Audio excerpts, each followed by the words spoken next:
আমি মৌলানা মুজাফফর খান, মুর্শিদাবাদ ইমাম সংগঠনের জেলা সভাপতি। আপনারা জানেন যে রাজ্য সরকার বিগত 2012 সাল থেকে আমাদেরকে ইমামদেরকে ভাতা ঘোষণা করেছিল। সেই মোতাবেক আমরা ভাতা নিয়েছিলাম, কারোর ইচ্ছায় নিয়েছি বা অনেক সময়তে ইচ্ছার বাইরেও আমরা নিয়েছি, কিন্তু আমরা নিয়েছি। কিন্তু বর্তমান দেশের পরিস্থিতি এমন হয়ে দাঁড়িয়েছে যে এখন না ঢোক গিলতে পারছি আর না উগলাতে পারছি। কারণ সরকার এতদিন পর্যন্ত আমরা ইমাম ভাতা, যে সরকারি নিয়ম ছিল যে বিডিও অফিসে একটা অ্যাপ্লিকেশন করতে হবে নতুন ভাতার জন্য, তার জন্য একটা ফর্ম ফিল আপ, ইমামদের আইডেন্টি আর মসজিদের ডাটা দিয়ে একটা কপি ছবি দিয়ে অ্যাপ্লিকেশন করলেই ভাতাটা পাওয়া যেত। এখন সরকার নিয়ম করেছে আমাদের সমস্ত ডাটা ওয়াকফ বোর্ডে, তারপরে ব্লক অফিসে এবং জেলা মাইনরিটি অফিসে জমা আছে। আমরা কিছুদিন আগে শুনছিলাম বিভিন্ন অফিসের মাধ্যমে যে সরকার এটা অনলাইন পোর্টাল চালু করবে। তো অনলাইন করবে, করে কোনো আপত্তি নেই আমাদের, কিন্তু আমরা দেখলাম যে বিভিন্ন ব্লকে জেলার মাধ্যম দিয়ে কাগজ এসেছে যে অনলাইন পোর্টাল চালু করবে। পোর্টাল চালু করতে গেলে কি কি প্রক্রিয়া, সেটা আমরা একটা গাইডলাইন পেয়েছি আমরা। সেখানে মসজিদে সরকারের পক্ষ থেকে লোক যাবে, সেখানে মসজিদের ছবি তুলবে ডান দিকে বাম দিকে সামনে, এবং নামাজ পড়া অবস্থায়, এবং কমিটিকে সেখানে রেজলিউশন লিখে দিতে হবে যে আমরা এটা ওয়াকফ বোর্ডকে আমরা এটা অনলাইন পোর্টাল করার জন্য অনুমতি দিলাম। আর ইমামদের আবার নতুনভাবে বায়োডাটা দিতে হবে। তো এটা আমরা চাইছি না, কারণ এর মধ্যে কোনো সরকারের 2 নম্বরও কিছু ব্যাপার থাকতে পারে। তো বর্তমান সরকার এই অনলাইন পোর্টালের নাম করে মসজিদের সমস্ত আমাদের ডাটা এবং যা কিছু আছে রেজলিউশন কমিটির কাছ থেকে নিয়ে এটা মসজিদকে একটা দখল করে নেওয়ার পরিকল্পনা করছে। আগামী দিনে যে এই মসজিদ বাঁচবে, তো এর কোনো সিকিউরিটি কোনো নিশ্চিত আমাদের কাছে নেই। সেই জন্য আমরা আজকে মুর্শিদাবাদে ইমামরা আজকে আমরা বার্তা দিচ্ছি আপনাদের প্রেসের মাধ্যম দিয়ে যে এটা বিশেষ করে রাজ্য সরকার এটা বুঝুক, এটা অবিলম্বে এটা বন্ধ করুক। নাহলে আমরা জেলাব্যাপী রাজ্যব্যাপী আমরা কিন্তু গণতন্ত্র পদ্ধতি আমরা কিন্তু আন্দোলনে নামবো। কারণ এই মসজিদের সম্পত্তি মানে হচ্ছে আল্লাহর সম্পত্তি, ধর্মের সম্পত্তি। এখানে নামাজ পড়ার জায়গা, এখানে ইবাদত করার জায়গা, মানুষ এখানে তসবিহ তাহলিল করবে।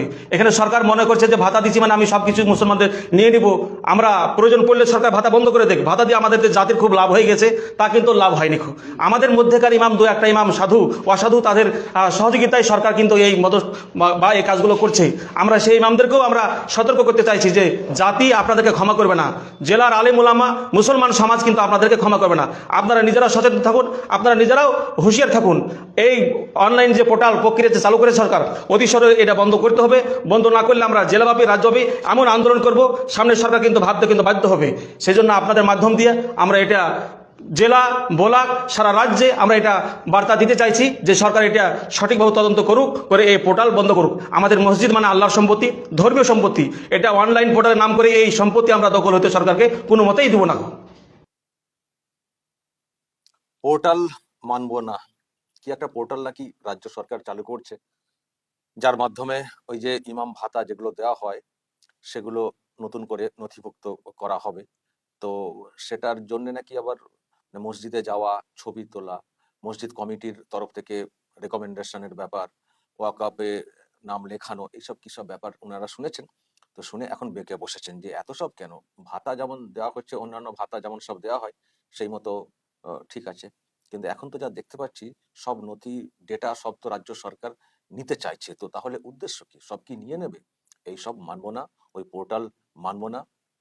দরকার হলে ভাতা বন্ধ করে দিক, আর ভাতা দিয়ে জাতির কি লাভটা হয়েছে।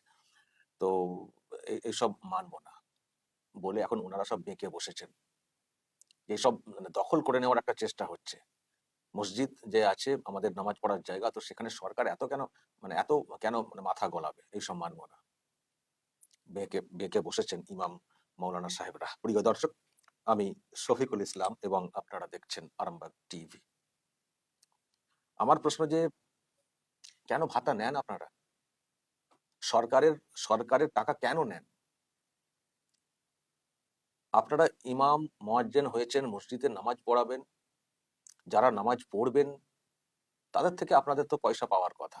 তাই তো চলতো, তাই তো হতো, সেই মতোই তো মসজিদ চলতো। তো সরকার এই কত 2000 না 2500 না কত দেয় যেটা শুনি, ইমামদের মনে হয় 4500, আর তার নিচে মুয়াজ্জিনদের সেটা আরো কম। কি হয় তাতে? কি হয় তাতে? বরং ওই যে টাকাটা দেয় তার মাধ্যমে তো সরকার পক্ষ তো বেশ মাথা মুড়িয়ে তো তাদের যে ফায়দা সেটা তারা তুলে নেয়। কি হয় আপনাদের? কি করেছে আপনাদের এই যে কমিউনিটি মুসলিম, তাদের জন্য কি করেছে এই সরকারটা? কিন্তু আপনারা বলতে পারেন না, কারণ ওই যে ভাতা, ভাতা পান, সেই জন্য বলতে পারেন না। তো এখন আবার মানে ভয় ধরছে যে উদ্দেশ্য অন্য, তাই হয়তো সরব হচ্ছেন। কিন্তু জানি না এই যে সরব হচ্ছেন সেটাই বা কতটা হতে পারবেন। আবার যদি সামান্য কিছু বাড়িয়ে দেয় সরকার, আবার আবার না আবার আপনারা সব চুপ করে যান। কিন্তু প্রশ্ন তো তুলতে হবে। এই যে বললেন জাতির কোনো লাভ হয়নি, সেটা আমরাও মানি, জাতির কোনো লাভ হয়নি এই টাকা দিয়ে। যা লাভ হচ্ছে ওই কালীঘাটের। আপনাদের মাধ্যমে ভোটটাকে আদায় করে, আপনাদের মাধ্যমে ওই বিজেপি ভীতি মানে মুসলমানদের মধ্যে তৈরি করে ওই সরকারটা বারবার ফিরে আসছে, তাদের পকেট মোটা হচ্ছে, তাদের দুর্নীতি বা ওই হারাম, আপনাদের কথা অনুযায়ী হারাম খাওয়া, এই সব তারা খাচ্ছে আর বেশ মোটা করে ফেলছে পেট আর পকেট। আপনাদের কি হয়েছে? আপনাদের জাতির কি হয়েছে? মুসলিম জাতির কি হয়েছে? কিছু হয়েছে? মুসলিম জাতির শুধু দেখতে পাচ্ছি কি, মারছে, মরছে, জেল খাটছে।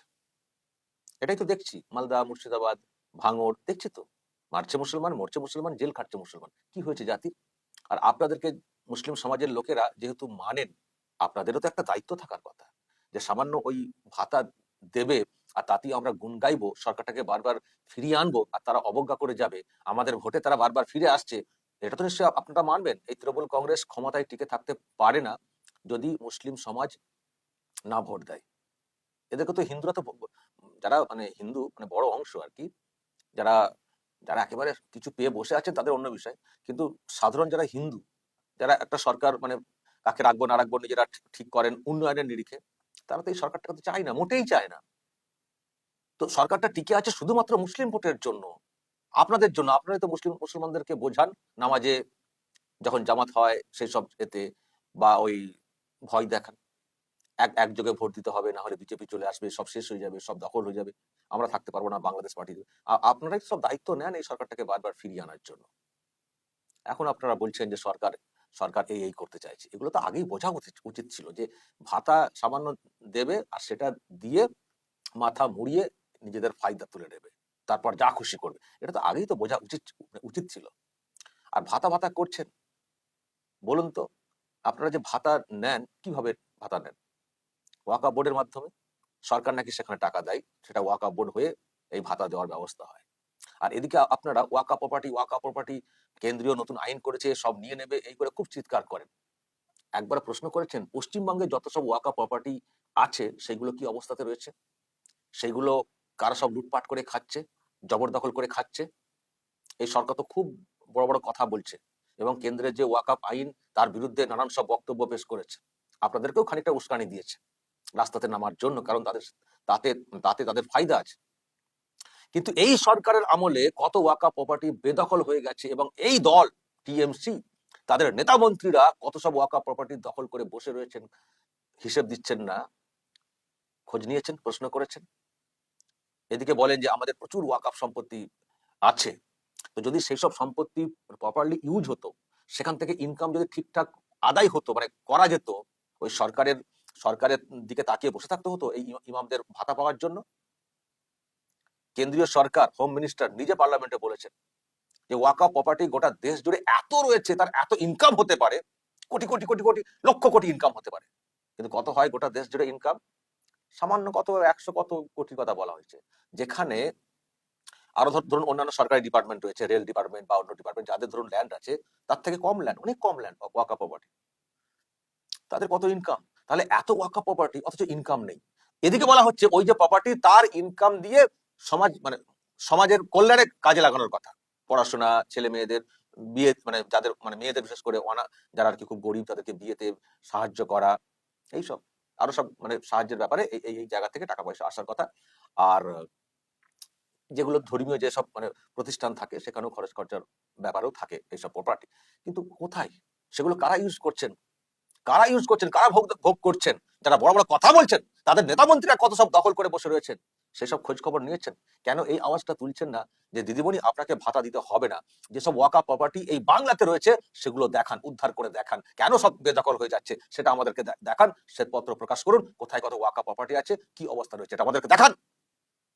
সরকারের তো এত খুব বড় বড় কথা, ওয়াকফ বোর্ড পর্যন্ত করে ফেলেছেন, বলছেন ওটাই থাকবে, কেন্দ্রের আইন থাকবে না। তো যেটা আছে তো সে সেটা করছে কি, কি কাজ করছে, কেন সেই সব সম্পত্তি বেদখল হয়ে পড়ে থাকবে এবং আপনার আমলেই সব থেকে বেশি বেদখল হয়েছে, তার উত্তর আপনি কি দেবেন? মানে এই প্রশ্নগুলো কেন করছেন না দিদিমণিকে? কি সামান্য একটা ভাতা, সেই সব নিয়ে চুপ করে বসে থাকবেন?